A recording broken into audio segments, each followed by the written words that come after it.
Chaplaincy Institute is an interfaith seminary, so our approach to education is always through the lens of the world religions, not just one of those religions. But we also bring to our education what I call the mystic and the prophet.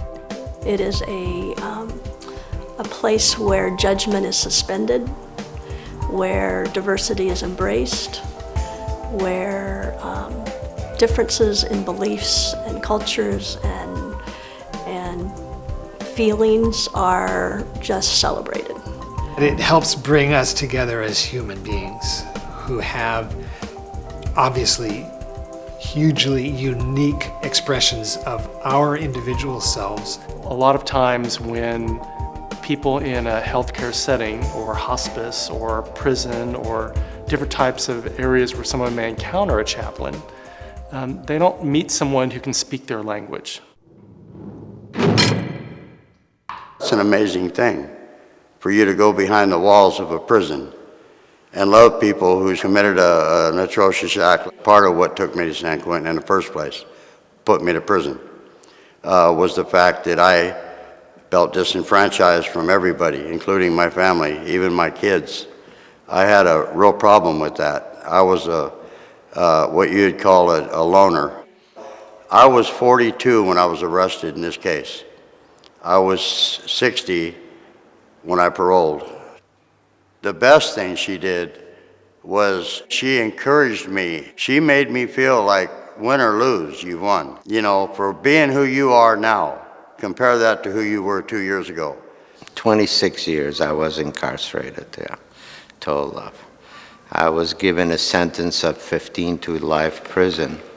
And the hopes at the time was that, you know, after 10, 12 years, if I were to do well, I would come out of prison. But that didn't happen. Later we found out that it's more than just doing the 15 years. I personally was putting myself down, saying that I have committed a heinous crime and that I should be punished.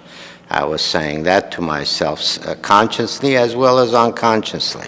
So that was inside me. She showed me that I'm a good person, I just have done a bad thing. And that, even though it's a simplistic, the way I'm explaining, that made a big difference to me. I started going forward. Before, I couldn't go forward. I was just stuck there, so to speak. And spirituality didn't make sense to me. My objective is to give back.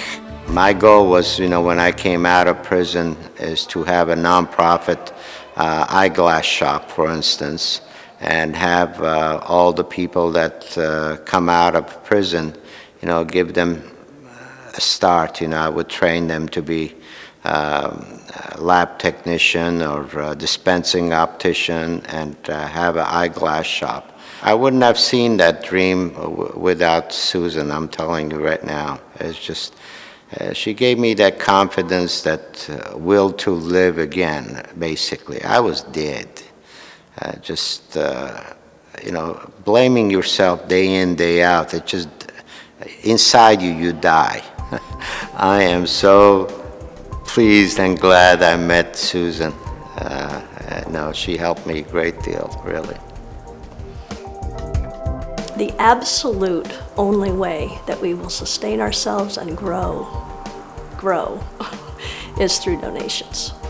And our donors are just intimately important to us and intimately aware of the need for them to give, or these things don't happen.